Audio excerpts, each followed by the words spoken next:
আলাইকুম দর্শক, আমন্ত্রণ জানাচ্ছি আমার চ্যানেলের আরও একটি নতুন ভিডিওতে। আজকের আয়োজনে আপনাদের জন্য রয়েছে ফ্রেশ আনারসের জুস। আনারসের জুস বানানোর জন্য প্রথমেই আমি একটি আনারসকে নিয়ে খোসা ছাড়িয়ে তারপর ধুয়ে কেটে নিব।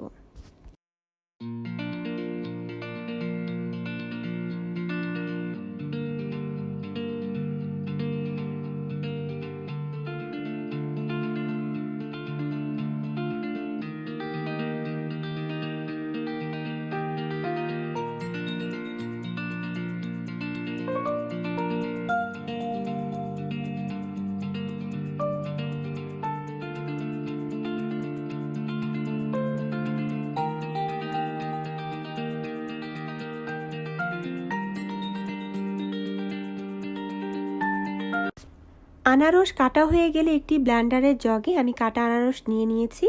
তারপর তাতে 2-3টা পুদিনা পাতা দিয়ে দিচ্ছি। তারপর এখানে হাফ চা চামচ খাওয়ার লবণ এবং হাফ চা চামচ বিট লবণ দিয়ে দিয়েছি। আপনারা চাইলে আপনাদের আনারস যদি টক হয় তাহলে চিনিও অ্যাড করতে পারেন, কিন্তু আমার আনারসটা অনেক মিষ্টি ছিল তা আমি বাড়তি কোনো চিনি অ্যাড করলাম না। এখন আমি এতে 2 গ্লাস পরিমাণ ফ্রিজের ঠান্ডা পানি দিয়ে দিয়েছি।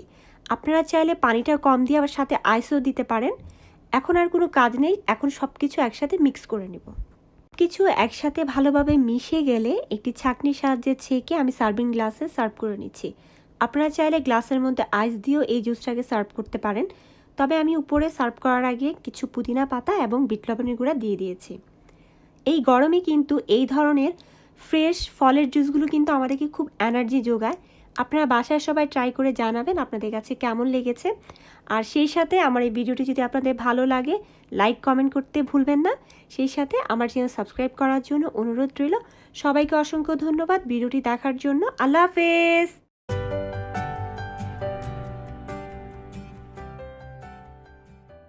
আসসালামু আলাইকুম। আমন্ত্রণ জানাচ্ছি শাওন স্টুডিওতে নতুন আরও একটি রেসিপি দেখার জন্য। এই গরমে খানিকটা স্বস্তি পেতে হলে 1 গ্লাস ঠান্ডা শরবতের কোনো তুলনাই হয় না। তবে প্রাণ জুড়াতে মাঠার নামই আসে প্রথমে। বাজারে অনেক ধরনের বোতলজাত মাঠা পাওয়া যায়, তবে সেই বোতলজাত মাঠা স্বাস্থ্যের জন্য কতটা উপকারী তা কিন্তু প্রশ্ন থেকেই যায়। তাই অল্প উপকরণে খুব সহজেই ঘরে তৈরি করে ফেলুন এই মজাদার এবং স্বাস্থ্যকর মাঠা। চলুন তাহলে এই মাঠা সম্পূর্ণ রেসিপিটি দেখে আসি। তার আগে এই মাঠা তৈরি করতে আমাদের কী কী উপকরণ লাগছে তা এক নজরে দেখে নিই। আমি যে পরিমাণ মাঠা তৈরি করব তার জন্য নিয়ে নিয়েছি 1 কাপ টক দই, 1 চামচ পরিমাণ লবণ, 1 চামচ পরিমাণ বিট লবণ এবং 2 টেবিল চামচ পরিমাণ লেবুর রস। এখানে আমি বোতলের লেবুর রসটা ব্যবহার করেছি, আপনারা চাইলে ফ্রেশ লেবুর রসও ব্যবহার করতে পারেন। নিয়ে নিয়েছি 1 চামচের মতো চিনি। এখন নিয়ে নিয়েছি প্রায় 1 কাপের মতো পানি। এখন বড় একটি মিক্সিং বল নিয়ে নিয়েছি, তারপর আমি একটি হ্যান্ড হুইস্ক নিয়ে নিয়েছি। তবে আপনাদের কাছে যদি এই ধরনের হ্যান্ড হুইস্ক না থাকে তাহলে আপনারা এই প্রসেসটি কাঁটা চামচ কিংবা ডাল ঘুটনি দিয়েও করতে পারেন। এখন আমি এই মিক্সিং বোলের মধ্যে 1 কাপ পরিমাণ টক দইটাকে নিয়ে নিয়েছি।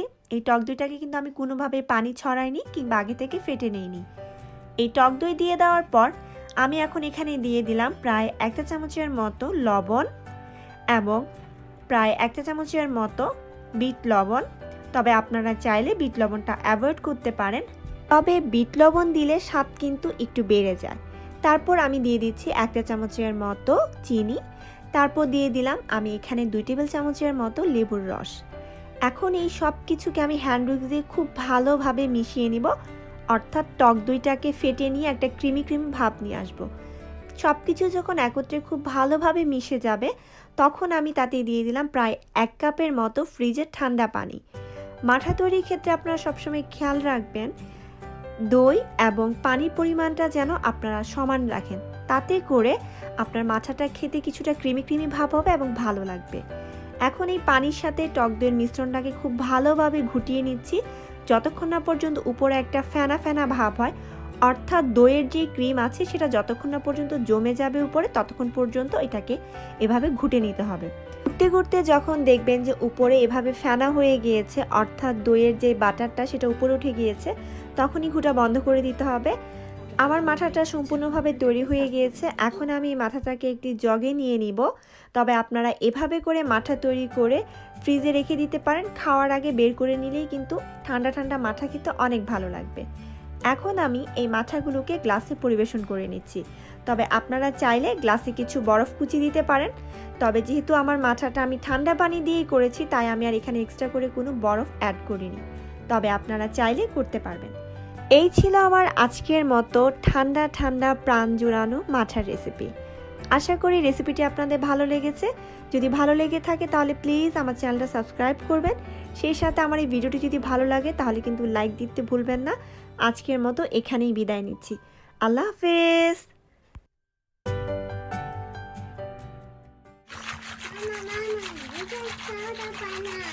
খাওয়া বানাবে? আচ্ছা আসো। Okay, one more time. One more time.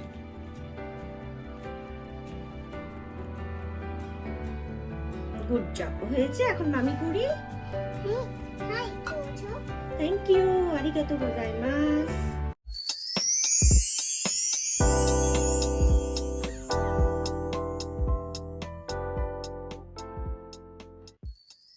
আসসালামু আলাইকুম। আমন্ত্রণ জানাচ্ছি শাওনি স্টুডিওর নতুন রেসিপিতে। আজ শেয়ার করব স্ট্রবেরি এবং চিয়া সিড দিয়ে তৈরি করা খুবই রিফ্রেশিং এবং স্বাস্থ্যকর একটি ড্রিঙ্কসের রেসিপি। চলুন তাহলে কথা না বাড়িয়ে আমরা আমাদের মূল রেসিপিতে ফিরে যাই। প্রথমেই আমাদেরকে চিয়া সিডটাকে ভিজিয়ে রাখতে হবে। তার জন্য আমি একটা গ্লাস নিয়ে নিয়েছি এবং তাতে হাফ কাপের মতো পানি দিয়ে দিয়েছি।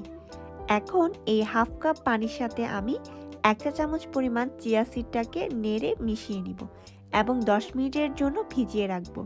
তাতে করে চিয়া সিডটা ফুলে দ্বিগুণ হয়ে যাবে।